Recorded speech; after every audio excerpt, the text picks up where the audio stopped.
What's up mga boss madam? Every day is a brand new day. Welcome po sa aming podcast.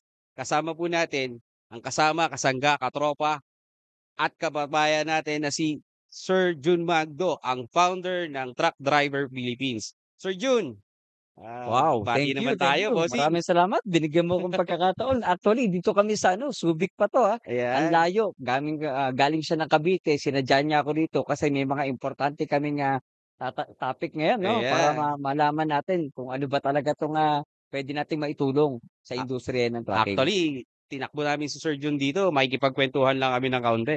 Sir Jun, saan po ba nagmula ang PDP natin? Medyo out of curiosity. Kaya po talaga ako napunta dito because of isa ka sa nirerespeto sa sa trucking industry because of nakita ko na merong TDP but every time na TDP lang lumalabas, si Sir June Magno ang nakikita. So, baka naman po puwede mo kami mabigyan ng konting background kay TDP? Yes, napakaganda nito 'no. At least, salamat dahil, maraming makakaalam ano ba 'yung TDP na 'to 'no. Yes, bossing. Actually, TDP ay sinimulan ko 'yan November 1, 2016. So, 9 years na kami ngayon. So, ano ba, bakit ko pa ginawa 'yan? Kasi kailangan ng kailangan natin matulungan 'yung mga truck driver kagaya niyan sa buong Pilipinas pagka nagkakaroon sila ng mga, rescue, 'di ba? Yes, sir. Nagkakaroon ng problema sa kalsada. So, kami 'yung nag-a-assist, tumutulong kami sa kanila para matugunan kung ano man yung kaya namin sa kanila, kung mechanical problem siya, kung kailangan ng battery, parts, tools, ganyan. So ngayon dahil doon, nagustuhan nila yung tulungan, disiplina, pagkakaisa. Yun yung Hmm, tawag namin dun, eh. So ngayon, dahil na-execute nila ng tama na para kaming kapatiran dito kung, magiging member ka ng Truck Driver Philippines kahit saan ka man magpa-member, lalo na kung part ng Mindanao na 'yan, napaka-active nila, oo nga. Cavite side Yes, sir, napaka-active yes, sir. nila. So yun, dun lang umiral kami sa tulungan, disiplina, pagkakaisa, and then nagkakaroon kami ng one voice.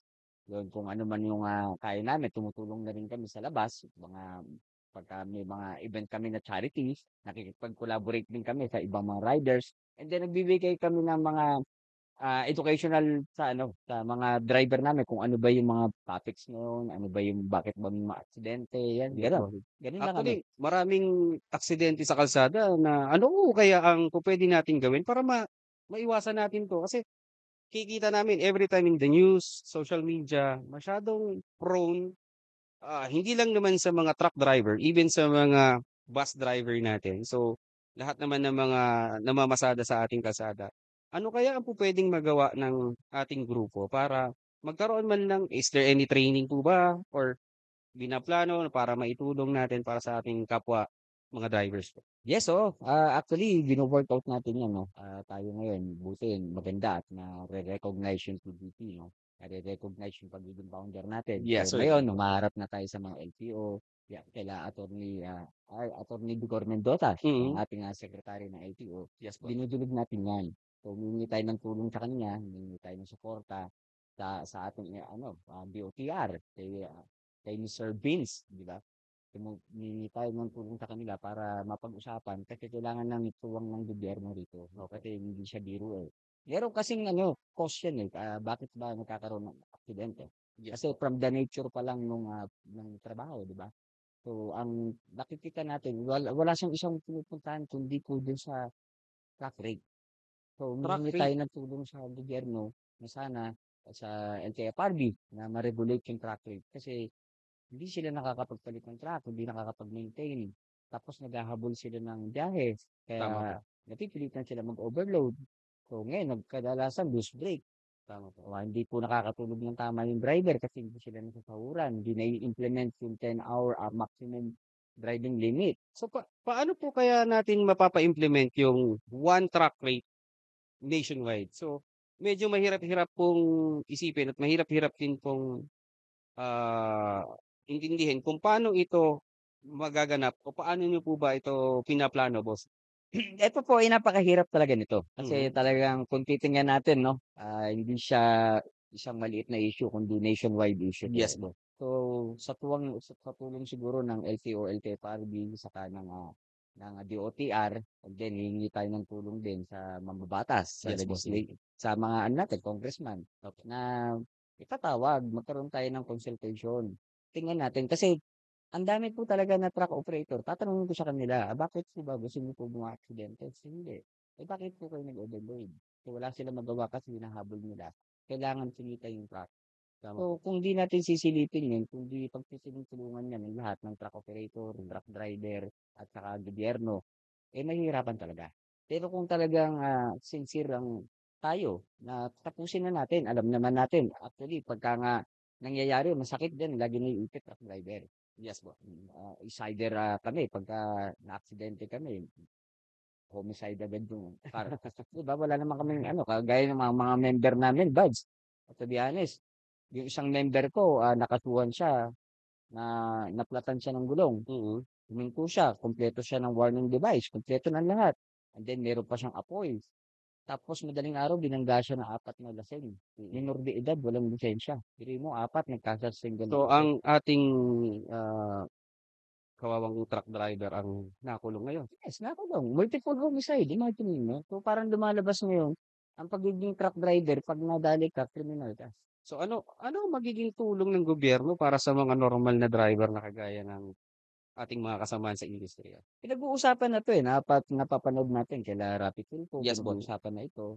Eh, kailangan lang siguro sundutin para maging sincere. Yes po. Hindi yung naging topic lang siya one time tapos wala naman siyang, wala namang kinapuntahan. Opo. So, kung kumbaga, ah dapat tuloy-tuloy. Tuloy-tuloy yung ugnayan dito at makipag-consolidate din naman sila sa totoong mga truck driver sa operator kung ano ba dapat. Yes po. So, nagkakaturoan nga diyan, ang PNP nagkakaturoan kasi nagiging nangyayari diyan, wala rin silang, alam dahil ang alam lang nila pagka nagkaroon ng aksidente dapat may kasuhan. Mm. Pero lagi tayong nalalagay sa peligro, yung truck driver. Ito pa masakit. Meron pong ano, eh, pagka tuloy-tuloy na ganito at lumabas pa yung NCAP, hindi naman natin sinasabi na hindi tayo against tayo sa Yes NCAP. po. Gusto nga natin tumulong sa NCAP na maipatupad na maayos.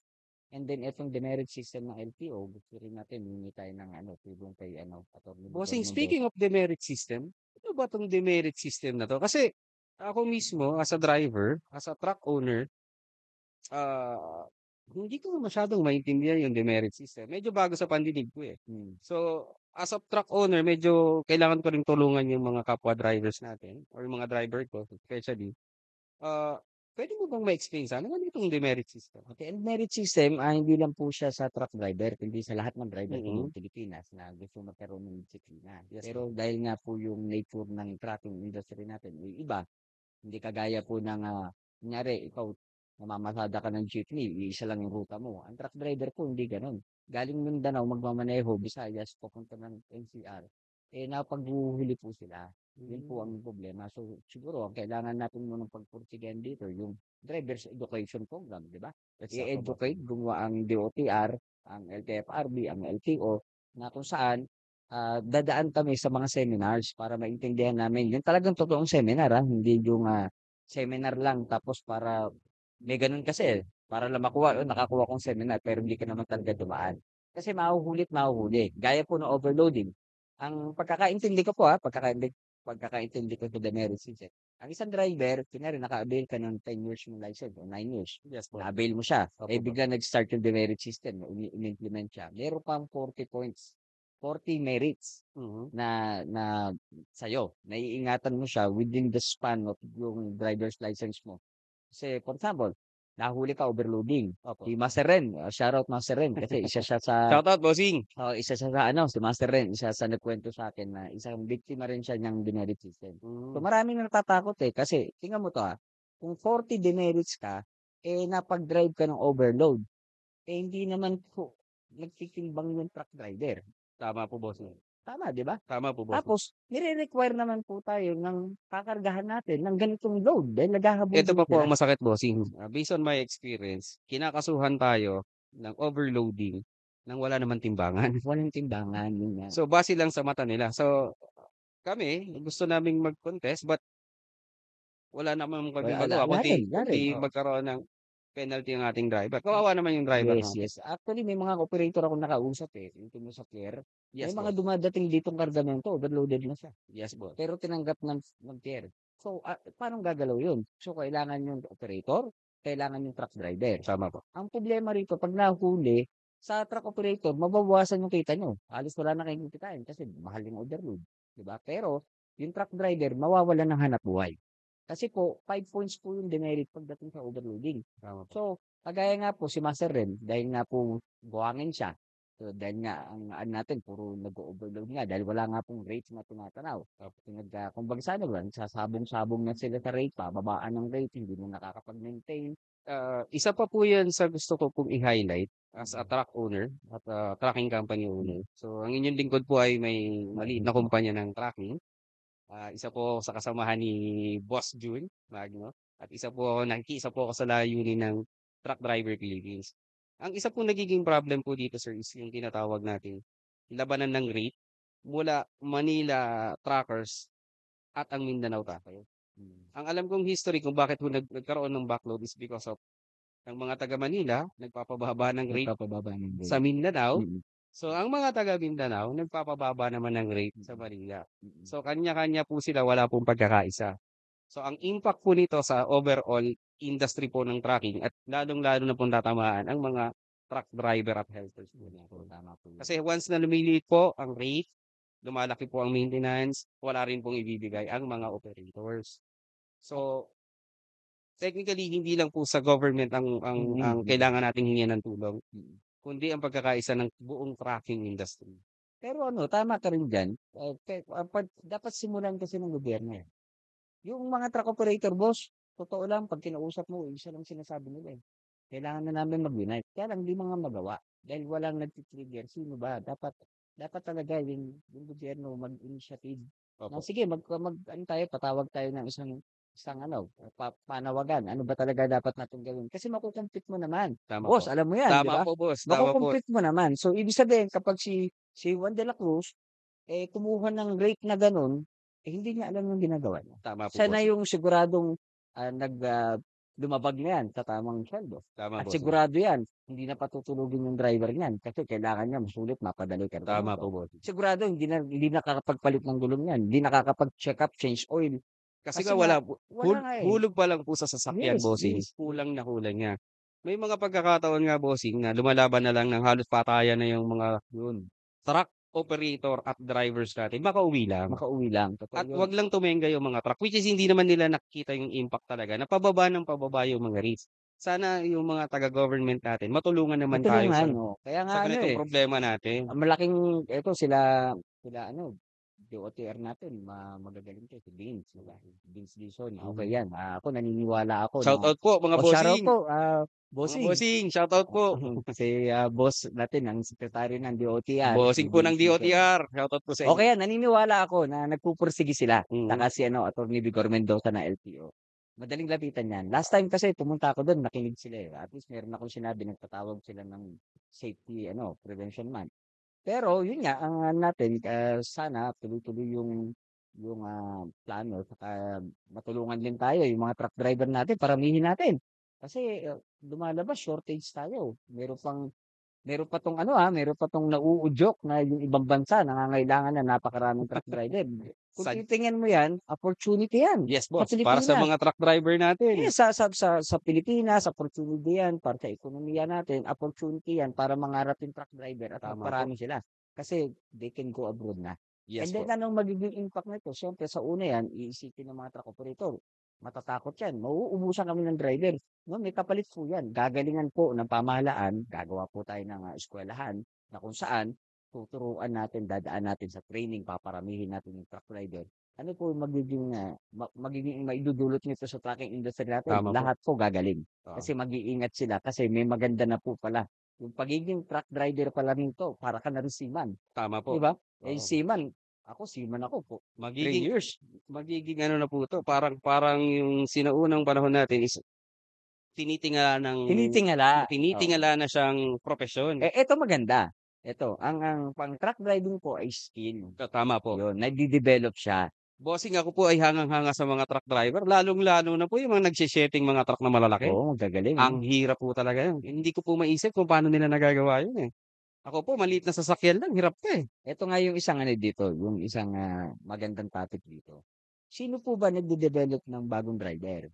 Ang nangyayari boss ikaw truck operator ka, Yes, sino boss. nagde-develop ng bagong driver? Bossing, nagte-training kami. Dati nagbigay po ako ng opportunity sa aking mga helper. Shoutout po sa mga dati kong driver at helper. Kilala niyo po kayo kung sino kayo? Kilala niyo rin po sino yung binigyan ko ng opportunity mag-drive ng mga ano, at natuto sa mga truck namin. Ang ginagawa po namin, nagpapa-buddy po ako sa mga driver ng helper. So ako po mismo ay inaalaw ko para magkaroon po ng opportunity ang mga helper natin. May mga driver din po tayo at helper na binibigyan ko ng oportunidad or inooperan ko po na maging operator din po. Para magkaroon naman po sila ng Hmm. magandang kinabukasan, hindi lang po talaga sa pamamagitan ng pagmamaneho, kundi para maging isang negosyante rin. Pero po, depende rin naman po 'yun sa kakayahan at sa kagustuhan ng mga truck driver natin. Yan ay initiative ng truck operator, Yes, 'di boss. ba, initiative. Kaya lang may mga certain instances nga na nakakaaksidente kasi nga Opo, mabito, tama po. tapos 'pag nahuli walang lisensya.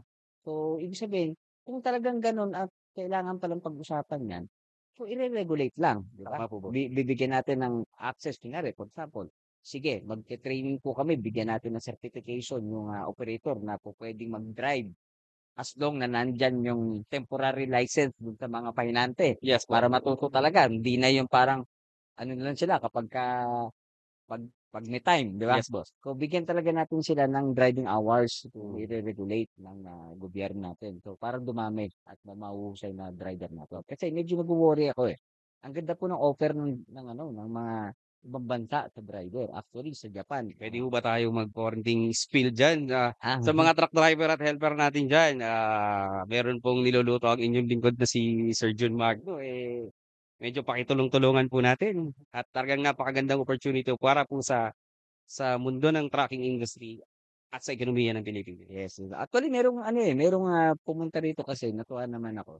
Na-recognize tayo, may pumunta rito Japan. Opo, Oo, ano 'yan mga company sa Japan. yes So, po. hinanap talaga ako. Kasi gusto nila na Filipino truck driver sa Japan. So, sabi ko, sige iwo-workout natin, titingnan natin kaya dumulog tayo sa BMW. Dahil Yes, sir. siguro last week 'yun nandun tayo nakapag-ugnayan tayo, paano ba kami? So, kailangan pala talaga ng ano, ng Japan ng, suporta ng mga Pilipino na truck driver. Marami, 1,000 yung Bossing, bakit kailangan. ba nangangailangan ng ganyan kadaming truck driver sa Japan? My own research kasi, Yes, bossing. totoo naman 'to, kasi kulang sila sa population. So, medyo So may edad na po yung mga truck driver nila. So, kailangan po kasi yung sa ekonomiya, cargo kailangan mai-transport siya, eh. Without truck driver hindi naman po gagalaw eksakto, yung bossing. sarili na naggagalaw para sa destination. Eh, ang Japan, isa yan sa mataas na ekonomiya. So, Tama po. maraming produksyon yan, maraming parts, So, maraming meron pong nag-approach at lumapit sa inyo, bossing, para magbigay ng opportunity at kumuha ng ilang driver po? sa 1,000 actually, 1,000 po isang initial, company lang yan, isang kumpanya lang. isang company lang So, yan. sa mga truck driver natin, shoutout po sa mga nangangarap mag-abroad. May magandang balita po ang ating kaibigan at katropa na si Sir Jun Magno. Pero ano yan, lilinawin ko, hindi po kami nagre-recruit, sinasabi lang namin sa inyo na May merong opportunity. opportunity na pupuwedeng harapin, buksan, tingnan at ayusin. So yun nga, nakikita natin yung sa abroad kasi kailangan siya, eh, kunyari may mag-line up na papuntang abroad, then nagde-develop na naman tayo ng bagong driver, 'di ba? Matutuwa yung mga So, tambay natin, ang mawawala yung mangyayari tambay. dito, boss, makakapag-create tayo ng panibagong Job, category yes, of high-end job. At the same time, nagiging training ground pa ang Pilipinas yes, at makakapagbigay pa tayo ng tulong sa ekonomiya ng Pilipinas. Kasi yes. malaking industry, eh. Imaginin mo kung yung seaman nga bayani, 'di ba? Kami seaman ako, bayani kami, nagre-remit kami. Ang laki ng ambag sa industriya, lalo yung truck driver. Ilan, daan-daang libo kailangan sa Tama, abroad. bossing. So, ilang pamilya yung kakain, makakapag-aral, makakapagnegosyo, Mm. makakapag-shopping, 'di ba? Dahil masarap magiging buhay nila, para Tama po, silang boss. asawa ng seaman. Tama po, boss. Actually, mas malaki pa yung sweldo ng truck driver sa abroad kaysa sa seaman. Ngayon, Sa ngayon, sa status ngayon. opo. Napakaganda. So, ang ano lang natin dito, sana mapagandaan ng Pilipinas bago mangyari. Kasi baka mamaya, magsipag-alisan 'tong mga truck driver, magpunta na abroad. Patay tayo, patay yung truck operator, 'di ba? Patay yung sa Pilipinas, saka tayo maghahabol. So, dapat Magke-create ngayon so ang magiging tulong ng gobyerno natin is parang magke-create sila ng, parang sa nurse ba natin, yes, bossing, nag-create sila ng high demand of nurse because malaki din ang demand Malaking talaga demand sa abroad. sa abroad. Mm. So ngayon, ganito na rin ang mangyayari sa Ganyan na truck rin driver mangyayari, oo. natin. So magiging high profession na talaga ang tingin ng Pilipino sa pagiging driver at lalong-lalo na sa mga truck drivers natin. Yes, tama Wow, po yan. napakaganda Napakaganda bossing. po nito.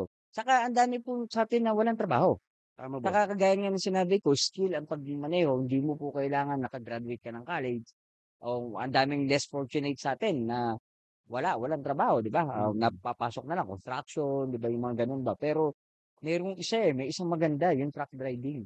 Kung Tama po. magkakaroon nga ng eskuwelahan ng gagawin ng ano, ng gobyerno, tapos tutulong ang Truck Drivers Philippines, tutulong ang truck operator na makapag-put up tayo ng training ng eskuwelahan ng mga truck driver para dahan-dahan, step by step maiayos natin yung So ifi-filter out talaga, ifi-filter out natin talaga para yung next generation ng mga truck driver natin, talaga namang ano 'yan, kalidad, international yung kalidad, kalidad. 'di ba? Kasi pinagmamalaki nga natin. Saka yung mga foreigner kasi gusto nila ang Pilipino. Kasi Mm. nandiyan na, sa lengguwahe, madaling matuto, and then matiyaga, masikap, 'di ba? Yun ang gusto nila sa Pinoy. Pero bossing, gaano bang kalapit na yan? Para medyo na-excite din ako eh. Na-excite din kami eh. So, gaano na ba kalapit yung niluluto natin ganyan? Yung pangangailangan sa abroad, ngayon gumagana na siya. Gumagana sa Europe side, mga European. Mm. Marami na tayong member do'n na nandun, tumatawag na sa'kin, Shout out sa pinakikwitan mga nila. taga-Europe, Yun, Truck buds. Driver Philippines, Oo. mga driver at helper natin. Shout out po sa inyo. Sama po natin si Sir Jun. Sila yung nagfi-feedback sa'kin, tumatawag sa video call. "Founder, ganito kaganda sa Germany. Founder, ganito kaganda sa Switzerland. Founder, ganito yung kalsada namin dito." Maayos na maayos yung buhay nila ro'n. Actually sila do'n per hour. Per hour. Yes, bawal ka ang maximum driving hour mo 10 hours. So ngayon kung yung Sir, NCAP hindi kagaya sa Pilipinas, sir, hindi kasi meron ka 24 oras gising. oo, hindi ka puwedeng magpahinga. Hindi ka Bawal. puwedeng kumain, Oo. matutulin ka. So, sa akin medyo hindi po talaga ako pabor sa mga operator na minamadali ang mga driver nila. Mm, Ah, sa akin po, on my part, sabi ko sa mga driver ko, hindi ko kailangan maging mabilis kayo. Ang kailangan ko, safe kayong darating at safe ang pangarga natin. mm, Especially kayo kasi ang sasakyan may insurance yan eh. mm, Puwedeng ibalik yan. Ang buhay ng tao hindi na. So yun lang naman po, maging concern po tayo sa mga empleyado natin. Yun lang naman po yung hinihiling natin. Ito good news 'no, kung talagang sincere ang ating gobyerno at sabi mo nga willing tayong dialogo, 'di ba? Sa ibang bansa po nagagawa po nila NCAP ng tama. Opo. Tama po, kasi 3 po kasi yung tinitingnan diyan, eh. Siyempre may NCAP ka na bawal ka, susunod ka sa regulation, 'di ba? Siyempre meron ka pa ring tachograph. Yung tachograph medyo bago-bago 'yan, nagulat din ako yung tachograph. Saan na po yung Yung tachograph? tachograph buds ano 'yan, nilalagay sa system sa truck 'yan. Lahat ng truck driver controlled ng government. Meron kang identity na ipapasok mo dun sa tachograph. So Ka parang parang GPS but sa sa tao, tao. hindi Yung sa yung sasakyan. yung yung working habit mo, yung driving habit mo naka-record lahat dun. Kung ilang oras ka na nag-start na magmaneho, kung saan ka natapos. So, bawal lumagpas talaga dun. Huhulihin ka pagka lumagpas ka sa ano, sabi nga nung mga kabady natin kahit tanaw mo na yung yarda mo pagka pumatak yung metro mo na inabot ka ng 10 hours, kailangan mo ng itabi. Pero ang kagandahan dun hindi sa gilid ng kalsada, kasi nagkalat dun yung mga truck stop. Ang problema sa Pilipinas boss, 'pag tinabi mo patay tayo. Yun nga. Ibig sabihin kung titingnan natin, yes, okey tayo sa NCAP, okey tayo tachograph, and then okey kausapin yung mga gas station na i-develop talaga ito into truck stop. Kasi kung ire-regulate mo yung 10 hours, paano ka kung abutan ka? So, dito with the truck stop makikita mo, hihinto ako dun, aabot ako dun. Siguro bossing ang tachograph na tinutukoy natin is applicable into provinces lang. Pagdating dito sa city mukhang mahihirapan tayo. Hindi, meron din siguro tingnan natin baka Oo. puwede naman kasi ito hindi naman 'to lulunsad agad-agad sa Hmm. kalahatan. Pilot lang muna tayo diyan. Tingnan natin yung long driving, 'di ba? Kasi diyan nagkakaproblema dahil dinidire-diretso nila yung pagmamaneho nila. So, medyo mabigat-bigat talagang usatin 'to. Mabigat-bigat Saka bossing. malaking budget. Ini Ini-imagine ko pa lang yung flow nga ng traffic natin hirap na hirap tayo. Yes, yes, Oh, tama, tama. yung pumunta ka lang sa isang establishment natin, yung hirap ng humanap ng parking, paano pa yung mga kaibigan nating truck driver diyan? So, Mm. napakalaki ng truck natin, yun Yes, yung yes. kailangan nating solusyonan o ihingi ng tulong talaga sa gobyerno. Yun nga po ang ano ko, ulitin ko po, at DOTR, LTFRB, Shoutout po mga LTO, bossing, saka siyempre Pangulong Bongbong Marcos, nandito po kami. Gusto po President. namin makapagtulungan, bibilib po kami sa inyo, okey po yung nakikita naming pagpupursige niyo. Kaya lang may kailangan pa rin na ano, pag-usapan para lalong maging maayos yung Opo. industriya namin. So ngayon po hirap na hirap po kami, kasama ko po yung truck operator, lagi po nakakamit yung truck operator. Isa lang po hinihingi namin sa inyo, sama-sama kami, truck driver, truck operator, truck pahinante, tulungan niyo po kami na pag-usapan na po yung truck rate kasi diyan po pinagmumulan ng lahat ng problema. Hindi nga po makabili ng bagong truck yung truck driver, 'di ba? Ngayon lalabas na naman yung phase out.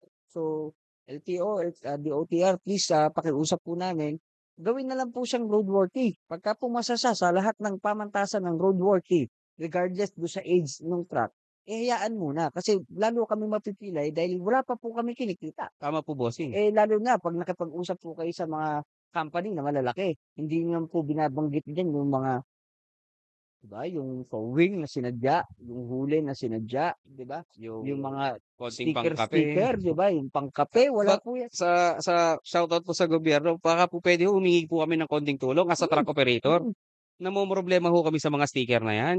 sticker. Ang dami na ho naming binabayaran, medyo malaki-laki na.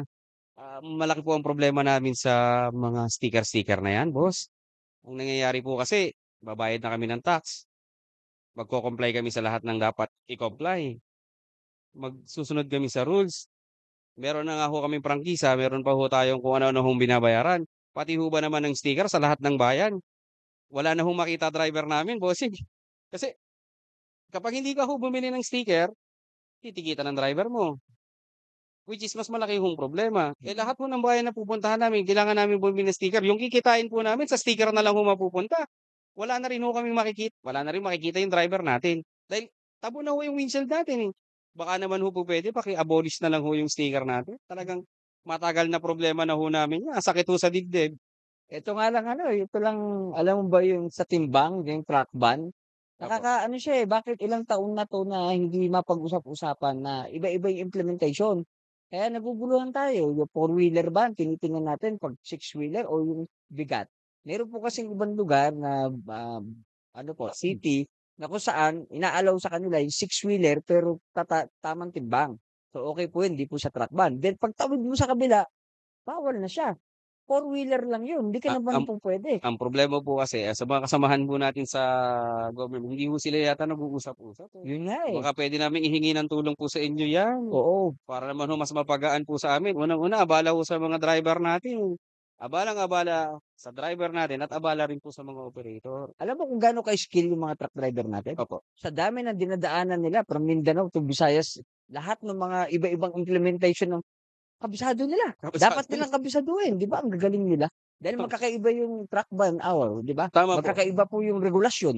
Imagine sir na galing kang Mindanao bago ka dito sa Manila or sa Cavite, ta's magkakaroon ng implementation ng truck ban na hindi mo alam. Mm, Iba-iba ang rules and regulations, iba-iba ang entry point mo, iba-iba ang oras at, araw ng truck ban or coding. So, coding. yung isa pa nga po yun bossing. Yun nga, So, eh. baka naman po puwede maglabas po tayo sa website, sa lahat na ano, Oo, dun na lang ho natin dun titingnan na lang titingnan, para mabigyan ho tayo. everytime o bago ho magbiyahe ang isang, biyahador, alam na po natin ang kakaharapin natin sa daan. Tama po, Baka ho tama. pupuwede nating hingin ng tulong sa government natin 'yan at sa mga kinauukulan. Eto nga pala, speaking dun sa demerit 'no, para medyo maano ka. Yes, boss. Kasi kunyari ang natitira ko na lang na puntos sa'kin 15 points, siyempre hindi na ako magmamaneho. Tama po. Kasi mauubos na ako, eh.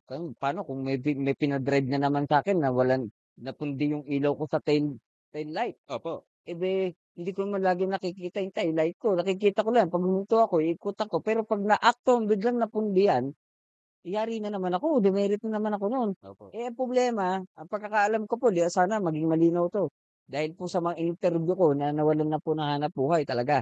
So sabi nila, "Founder, tulungan mo naman ako baka maihanap po ako ng trabaho na hindi related sa driving." Bakit? 20 years na po akong truck driver, ngayon wala na po akong lisensya, hindi naman ako puwedeng mamasada, hindi naman ako pupuwede kasi wala na akong driver's license. Tama Oh, po. bakit di mo ayusin? Nag-seminar na po ako, pumasa na po ako pero hindi pa po renewable yung license ko. 'Pag nag-renew pa, 5 years ko pa pong aantayin. So, imagine mo kunyari meron kang siyam na taon na lisensya mo, Opo. naubos mo yung demerit mo sa first year pa lang. Kahit na nag-seminar ka na, naipasa mo na lahat ng kailangan mong ipasa,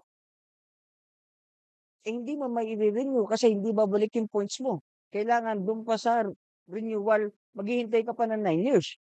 So, sana maging Napakatagal naman. malinaw po yan kasi yan po yung pagkakaalam ng mga truck driver. Kaya sila ayaw nila magmaneho, nag-iisip na sila na ibang Meron ba silang papasukan. memorandum niyan? Yun nga po yung hinahanap ko. May memorandum pero po yung kailan mo siya maire-renew na kapag ba ito, yung driver's education program nila kasi nagkamali ka.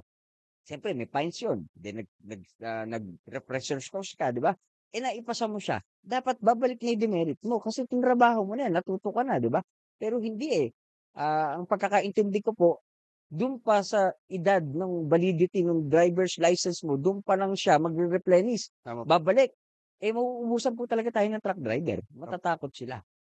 Paano po ba puwede nating tulong na magawa sa kanila? Um, Lalong-lalo na sa mga truck driver natin, kung tayo hihingi ng tulong sa gobyerno at makikipag-partner tayo, ano po ba yung tingin niyong paraan para makatulong tayo ang una sa ganitong nito, senaryo? sana magkaroon tayo ng appointment para kay, Attorney Vigor Mendoza para Opo. sincerely na maidulog natin sa kanila yung hinihingi natin tulong. Yes Kasi po. baka sa sobrang dami na rin kasi ng problema, 'di ba, ng, nila, nawawala sa isip nila itong pinakamahalaga which is yung trucking industry. Medyo mabigat. Lalo na ngayon dami-daming nai-implement, yung NCAP, sigurado 'to tatamaan kayo nito kasi magkano kinikita niyo po sa ELP? Baka po 2,000 swerte na kayo 'pag natirahan kayo, 'di ba? Tama Per po, trip, 'di tama ba? po. Bossing may Paano 700 pa po. oh, Minsan masama pa po 500 may charge ka pang oh, 5,000. oh, 'di ba? Gano'n ho Paano kasakit. kung nasabugan ka pang gulong? Paano Wala na ho, kung nahuli ka pa? wala na Ngayon talaga. CCTV, pagka nahuli ka kahit pitong huli yung driver mo 'pag nainis sa'yo, kunyari lilipat na yung driver mo, Opo, nagkaroon kayo ng issue, opo. hindi naman siya yung matitikitan, kayo ikaw magbabayad ng penalty. So si operator, bossing, Siyempre siya yung hinuli ng kamera, hindi si driver. hindi si driver. Kayo mape-penalize kasi yung plaka ay tinitingnan diyan. So ngayon ang problema rito, kung si driver ay masama loob sa'yo dahil hindi mo pinabali, 'di ba, may nalipatan na nag-apply na pahuhulin niya 'yun. Kung 10 beses pahuhulin niya 'yun, yari ka, So deduble ka paano pa. magiging liability ng mga kasamahang nating Yun nga, driver dito? 'yun kailangan natin tuklasin din kung yun nga tinatanong natin kung ito bang NCAP ay connected sa demerit system sa driver. Kasi pagka talaga nangyari 'yan, delikado po, mawawalan talaga ng truck driver. So unless, upuan nga, bago pa lang magkaroon ng malaking issue, impact sa atin, pag-isipan na. Kasi parami po yung nag-a-abroad natin driver, dahil Ayan. nga natatakot na. Bossing maiba naman ako. Nabalitaan mo ba yung problema dito sa San Juanico? Naku, yan pa, oo. Talagang Grabe. bossing ipit lahat ng produkto namin dun, Talagang ang medyo masama din loob namin talagang, tinamaan ng husto yung negosyo. Ano sa tingin niyo ang pupuwedeng So solusyonan yan dito? na nga po yung nagiging ano natin, nagiging impact nung ano, nung flat rate. Opo, Totoo lang, bakit? Napakaganda ng San Juanico, siyempre nabubugbog din yan. opo. Yung pangarga nung araw tsaka yung lalaki ng truck ngayon, iba na. Nung Dekada araw, na rin kahit po dekada na. dekada na rin po So yun, ngayon, dahil nga walang regulation na sobrang higpit, kung sincere talaga na huhulihin nyo yung overload, hulihin nyo po lahat talaga. Non-stop, non-stop ha, Ano non-stop. po ba ang tamang capacity ng truck Hindi, natin? yun isa pa yan, yung capacity. Opo, Depende kasi per axle, 'di ba? So, siguro dapat upuan talaga ng operator yan kung paano dapat gawin kasi, kagaya ng 12-wheeler, bakit hanggang ngayon yung 12-wheeler 'di ba bumagsak yung sa Kabagan Bridge opo. o sinasabi nila ro'n ang bigat-bigat ng pangarga, kung per axle yun, bakit wala naman sa batas? Basahin niyo boss yung batas ng ano, yung Republic Act natin na anti-overloading. Wala pong 12-wheeler na registered, pero nakikita mo 12-wheeler nagbebenta, Bossing ilang bumibili tayo tonelada 12. po ba yung karga? Ang sabi daw 100, exaggerated naman na yun, pero walang gano'n, walang gano'n. Hindi po kakayanin ng 12-wheeler yung 100 tonelada.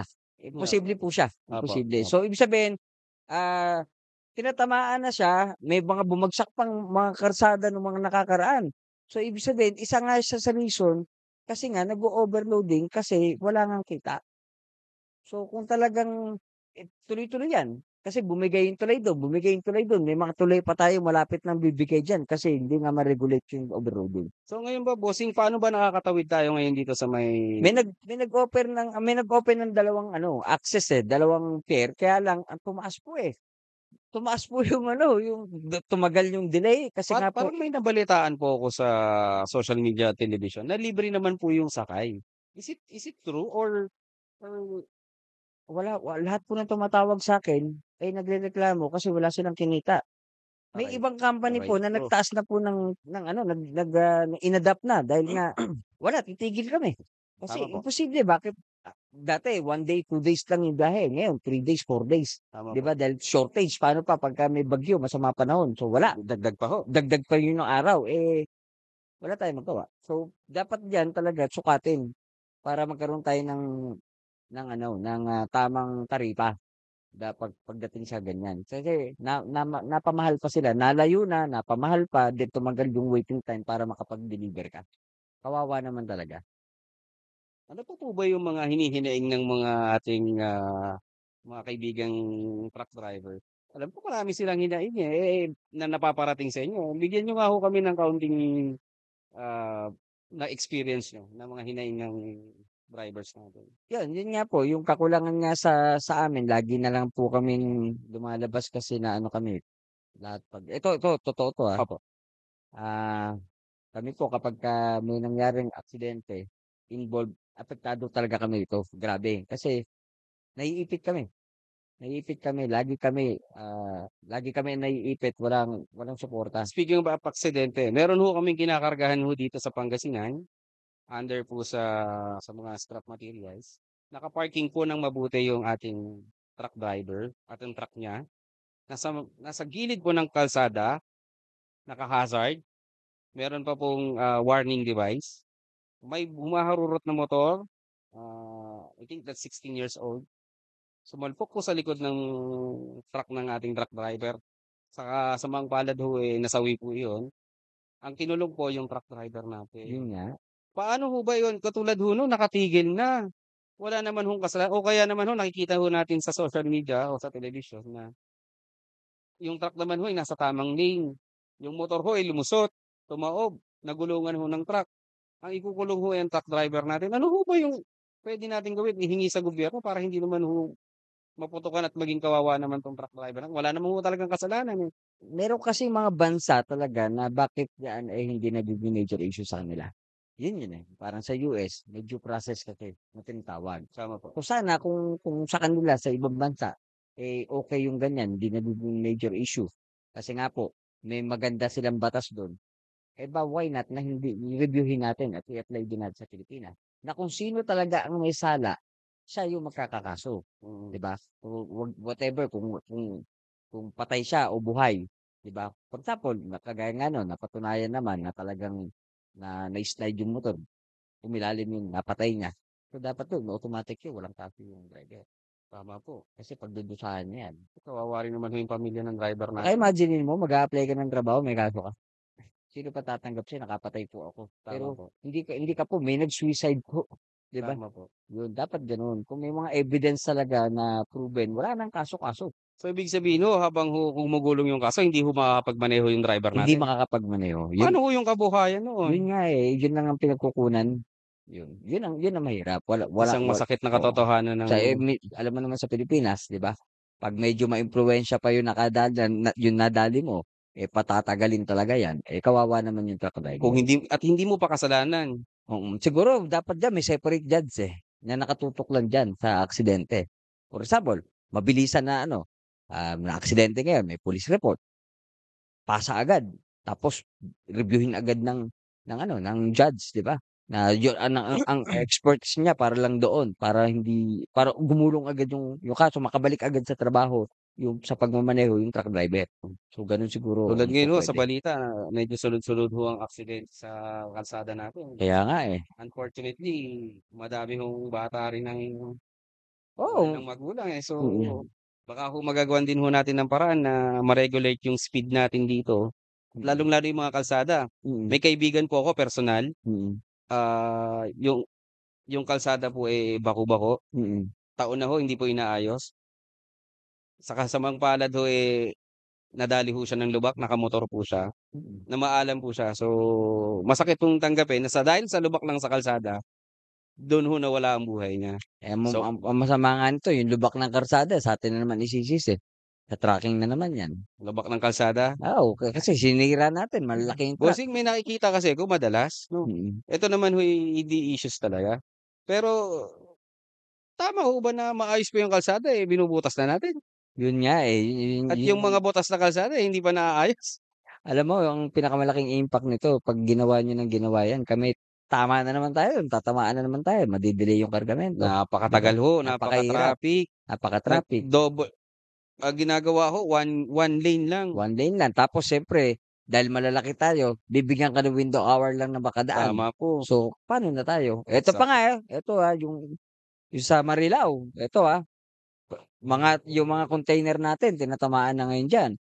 So, sino ba ang may kasalanan bakit sumasabit yung mga container natin, 'di ba? Yung container na galing sa pier. opo, opo, Eh, yung truck ay standard naman po 'yan galing Japan. tama po, And then yung body niyan ay standard din po 'yan galing Japan. tama po, Unless nagpatong ka ng gano'ng kataas na muwelye, tataas talaga 'yan. tama po, Pero yung container standard 'yan. tama po. Bakit sumasabit na ngayon? Bakit 'di ba, ngayon ang sisi na naman nito, sa tracking na naman. So, So, bawal mahina ka ng dumaan ngayon, iikot ka mahina na, na naman daw cost na yung naman driver tayo. natin, hindi Oh, nila alam nataas na yung kalsada. tumaas na yung karsada. So, So, inangat nila, hindi nila binigyan ng ku ku consideration yung sukat ng mga sasakyan Boss natin. RA, napakaganda nga nito. Dapat kung meron tayong time talaga, kung kaya lang natin ibuhos lahat ng oras natin, Oo nga po, lahat ng mga underpass na yan, ng mga sukatin natin ng sukatin para makita natin sino tatalakayin ba natin talaga. 'yan sa mga Oo, susunod na episode, bossing, at yan. magkikita pa po tayo. Eto naman boss, ay panimula pa lang naman. So, kami po ay, ni Boss RA, nag-usap kami na sige, tingnan natin kung makakatulong ba talaga 'to, yung gagawin natin ito. Opo, Sa susunod diyan may mga interview na tayo. 'yan po, 'Yan, totoo po 'yan. Susunod diyan baka puwede na tayong tumawag sa PNP, puwede na tayong ayan, tumawag sa mga hotline, 'yan tama po, yes, ng, gobyerno para 'pag may mga katanungan tayo kasi parang magiging boses lang naman kami ni Boss RA kung ano yung mensahe ng mga truck driver, truck operator. Dito lang natin pag-uusapan para lang tayo gumawa ng isang, isang podcast na kung saan ang tinatalakay dito, trucking industry. tama po, Yun, yung mga related sa atin kung paano tayo makakatulong. Tsaka para ma-update din namin kayo ni Boss RA kung ano ba yung, mga plano ng gobyerno, 'di ba? tama Ano po, pa ba yung mga dapat na ayusin natin kasi nga, tumutulong lang tayo na magkaroon kayo ng mabilisan po bang mabilisang impormasyon, 'di ba? Para hindi na kayo magre-research, manonood lang kayo sa vlogs namin ni Boss Aray and then ma-update na kayo na ganito pala yung sitwasyon. Hindi po ito magiging fake news. tama po, Saka ang maganda nito kami ni Boss Aray, ano po kami, yung makatotohanan lang. Hindi po kami magdadagdag, gagawa ng, senaryo na kung saan ay para lang mapag-usapan, tama po, magko-content. Ito po ay kung ano yung totoong nangyayari sa Pilipinas at kung ano yung kailangan nating suporta sa gobyerno at, tutulong po tayo sa gobyerno para makapagbigay tayo ng mabilisang impormasyon sa mga kabady natin. opo. At hihingin po namin ang lahat ng tulong ng mga truck driver po natin at mga helper na kung po puwede ho, tulungan niyo po kami sa aming adbokasya at sa aming mga pinaplano ni Boss Jun Magno, Founder Jun Oo, Magno. paano ba kayo makakatulong buds? Napakasimple, panoorin niyo 'to, mag-comment kayo kung ano yung mga narinig niyo sa amin na hinanakit o hinanaing na gusto niyo iparating iparating. Kasi ngayon po, natutuwa ako napapansin na tayo. Opo, So, meron tayong pagkakataon na totoo talaga na maidulog natin sa kinauukulan kung ano po yung lagi niyong itinatawag sa akin. So 'yan, paki-comment mag-comment po. lang kayo, comment Opo, lang kayo paki-comment buds. lang po, pakitawag po sa amin, paki-message po kami kung ano po yung mga hinaing niyo at anong po yung gusto niyong tulong na pupuwede namin Mm. maitulong sa inyo. And then, baka may mga topic din kayo na Gusto niyong importante na mai-topic hindi wag natin, lang ninyong oo, kopyahan, wa Wag lang ninyong kopyahan. wag ho Kasi kopyahan baka mayayari ho tayo eh, sa mga misis madisis, natin oo. niyan, mga bossing. 'Yan, pagka mga importante po na gusto niyong pag-usapan namin, mag-comment lang po kayo and Oo, then wag pag-uusapan namin ni Boss Aray. wag niyo lang ho i-comment yung mga kapihan diyan, Yung kopyahan diyan, mahirap ho oo, diyan. mahirap Kaya 'yan. nauubusan ho tayo ng pera at gasolina dahil diyan. Oo, tama, tama. Kaya si Sir Jun mukhang sanay sa kapihan yata 'to. Hindi, Hindi hindi, hindi na hindi, Sir hindi. Jun, Patay sindi ako, eh, patay sindi patay ka pa sindi. boss. patay tayo sa mga misis natin yan, bossing. Patay sindi pagka dadating ako ng bahay buksan ko yung ilaw, 'di ba? Sa Pagka bahay naman matutulog po na pala, ako, boss. papatayin ko yung Sa switch bahay para naman po pala, makatulog, eh, patay hindi naman sindi. talaga So mga bossing, kami po ay, ah, hihingi sa inyo ng uling pabor at pakitulungan po kami. At sa ngayon po ay kami po ay magpapaalam muna. Babalik din po kami at sa mga susunod na episode ay kami pa rin po ang inyong kasama. Sir Jun, baka mayroong gusto kayong pasalamatan, sabihan o gusto niyo i-plug po yung, negosyo natin, boss? Yes, oo, okey, okey, okey. Shoutout pala 'no, Finest Import Team. So, dito ako ngayon sa Subic. Kung, sakali kailangan niyo po ng high quality, nagba-vlog ako, makikita niyo po ro'n. Nakataya po pangalan ko do'n, nakataya yung, Finest Import do'n. Hindi po namin kayo bibigyan ng hindi quality truck. So, kung gusto niyo ng quality truck from Subic, ano 'yan, direct 'yan, legit 'to, legit. Ito po yung dumaan sa tamang proseso ng, ng Bureau of Custom, lahat paid. Eh, dito po kayo sa legit, sa Finest Import po truck, lahat ng, kung gusto niyo po, message niyo lang ako. Yan. So mga bossing, mga boss madam, shoutout nga pala sa aking tropa at partner, Kutsbero. Kuts, kung nasaan ka man, diyan ka lang, ha? Oo, last Ah, na ako, last so na ako. so Mga yan buds, bossing. eto yung pangarap natin magkaroon ng ganitong, eto ang nagbigay ng tulong sa'tin si Boss Aray. So, Yan, sana pagka tinangkilik nito dadalasan namin para mas maganda 'no. ayan, sige.